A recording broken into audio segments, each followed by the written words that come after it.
बोलो सच्चे दरबार की जय। बोल सियापत रामचंद्र की जय। तदपि जाए तुम करऊं अब यथा वंश व्यवहार रामा यथा वंश व्यवहार बूझ विप्रकुल वृद्ध गुरु वेद विदित आचार्य सियावत रामचंद्र पद जय शरणम शंकर हरि ओम जय जय सिया राम।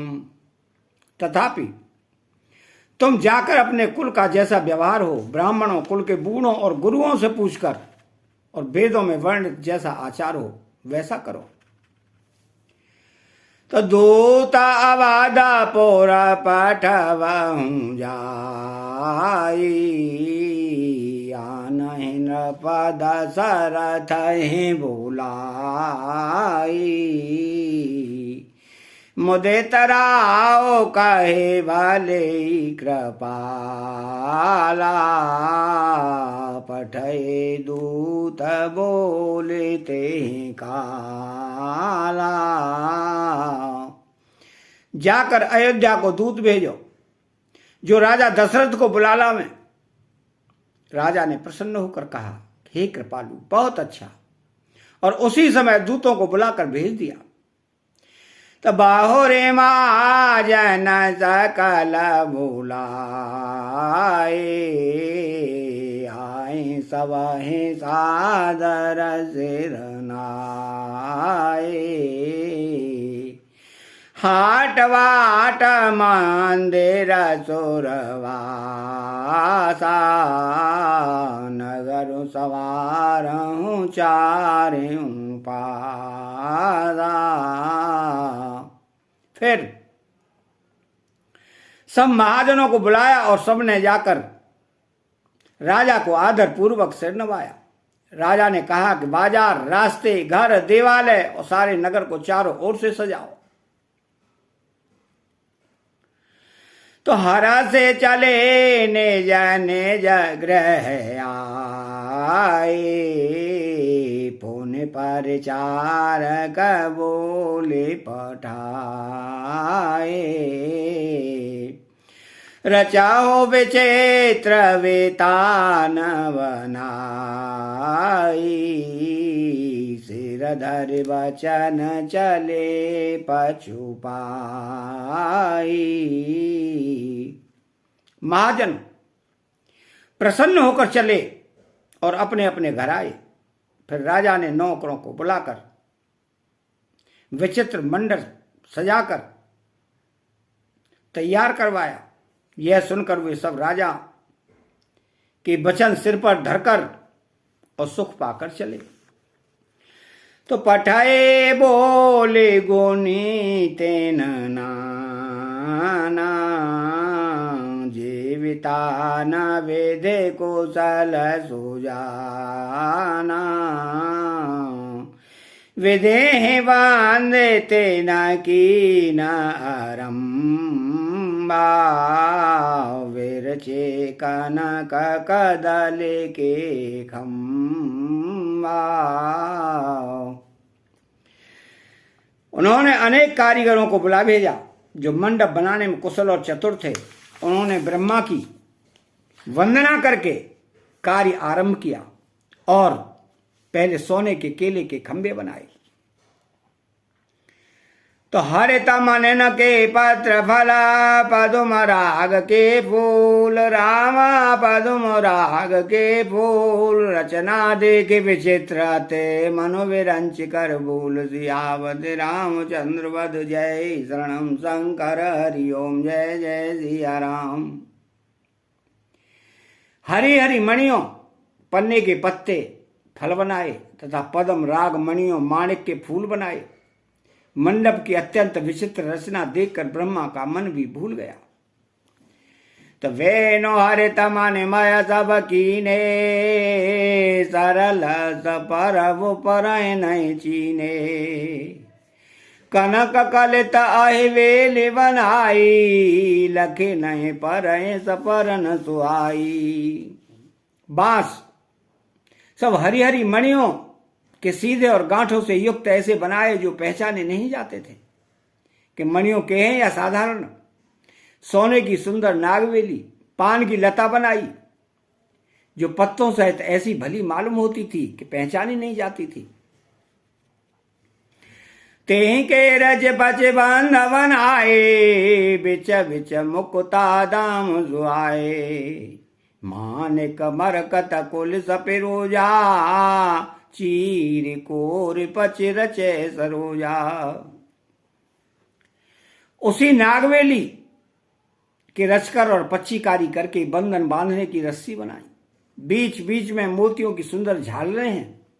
माणिक, पन्ने, हीरे और फिरोजे इन रत्नों को चीर कर, कोर कर और पच्चीकारी करके इनके लाल, हरे, सफेद और फिरोजी रंग के कमल बनाए।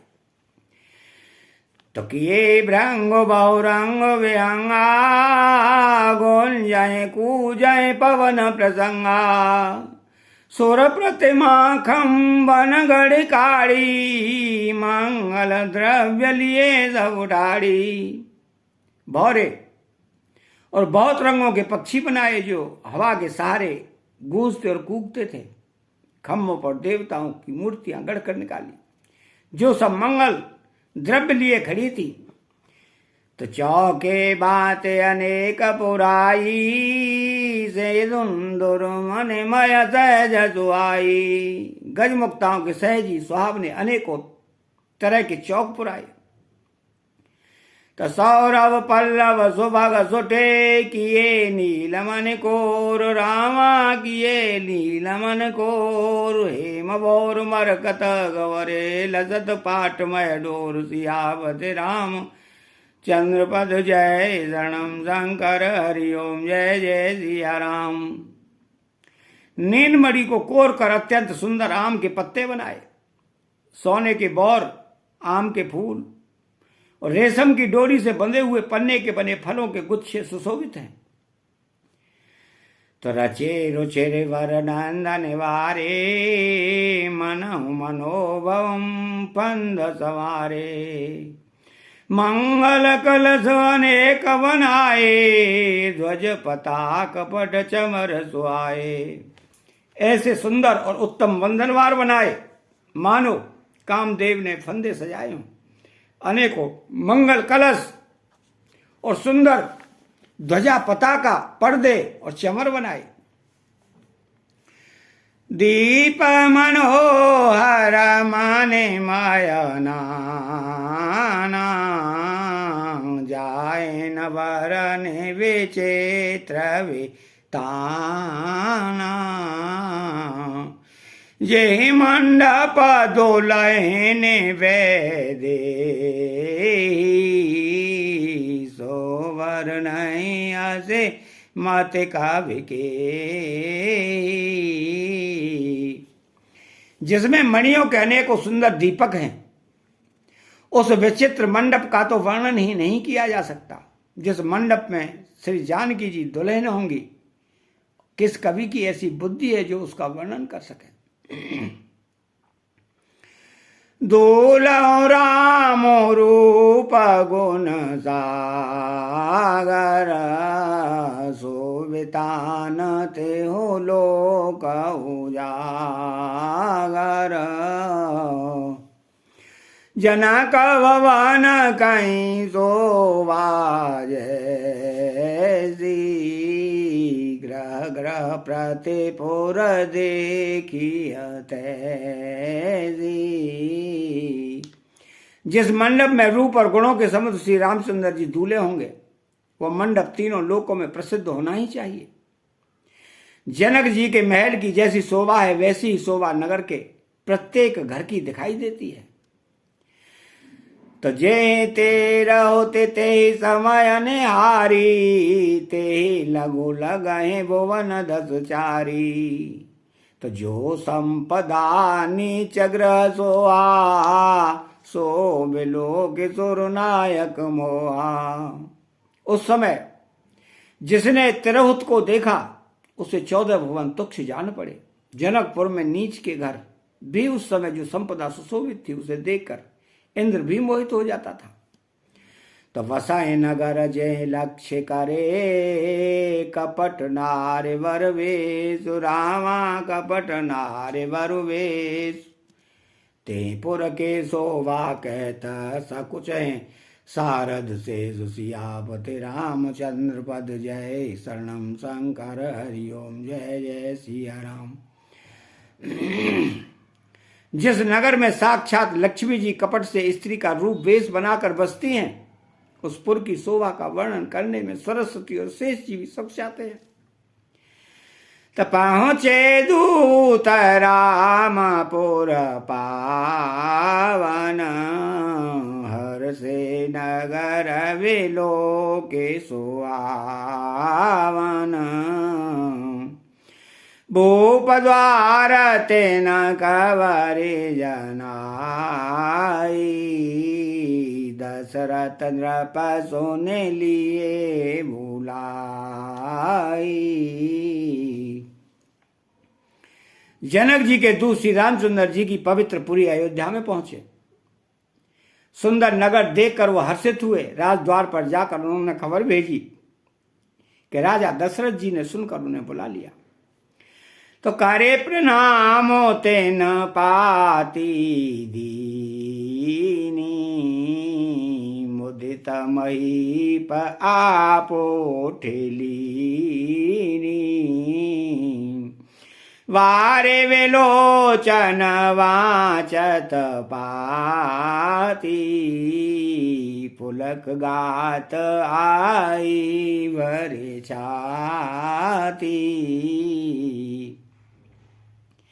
दूतों ने प्रणाम करके चिट्ठी दी। प्रसन्न होकर राजा ने स्वयं उठकर उसे लिया। चिट्ठी बांधते समय उनके नेत्रों में जल, प्रेम और आनंद के आंसू छा गया।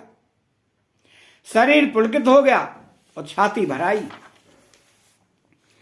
तो राम लगन और करवर चिट्ठी, रह गए कहत न खाटी मीठी।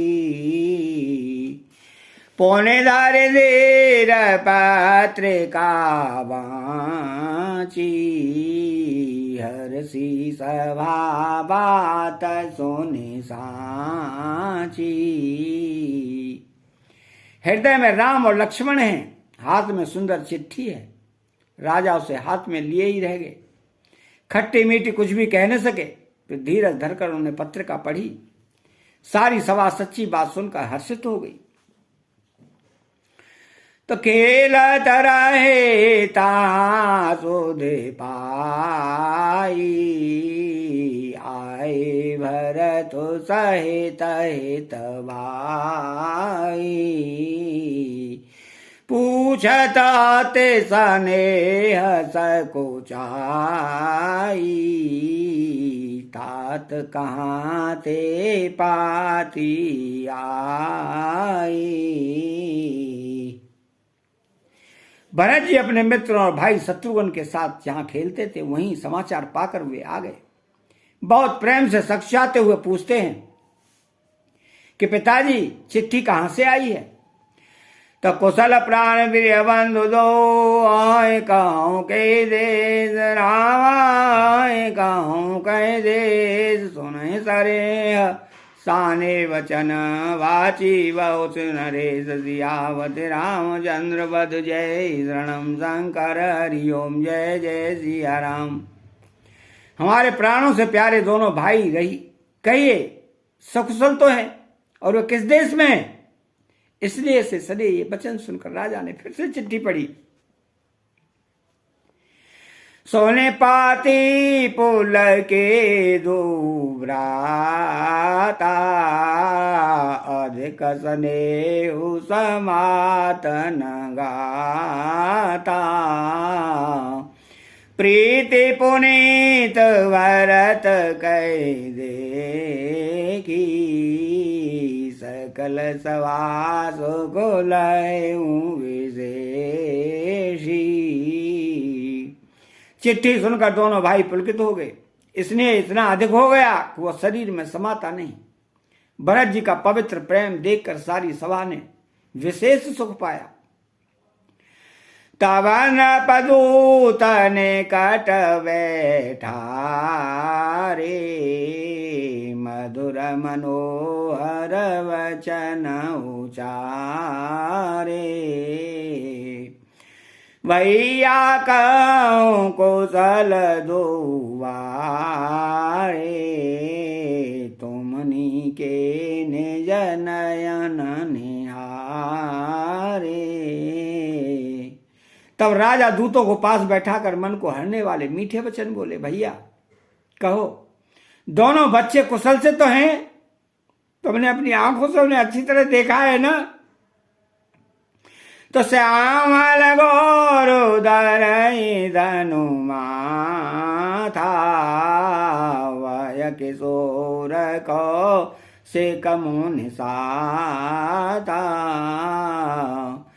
पहचानो तुम कहूँ सुबाऊ, प्रेम विवश पुने पुन कहलाऊ।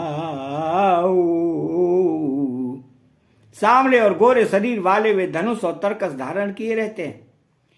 किशोर अवस्था है, विश्वामित्र मुनि के साथ हैं। तुम उनको पहचानते हो तो उनका स्वभाव बताओ। राजा प्रेम के विशेष वश होने से बार बार इस प्रकार कह पूछ रहे हैं। तो जाते न ते मोने गए लवाई, तब ते आज साचे सोधे पाई। कहाँ हो विदेह कवन विधि जाने, सोने प्रिय वचन दूत मुस्काने। भैया जिस दिन से मुनि उन्हें लवा ले गए, तब से आज ही हमने सच्ची खबर पाई है। कहो तो महाराज जनक ने उन्हें कैसे पहचाना? ये प्रिय प्रेम भरे वचन सुनकर दूत मुस्कुराए। तो मंगल भावन अमंगल हारी, द्रवहु सुदशरथ अजिर बिहारी।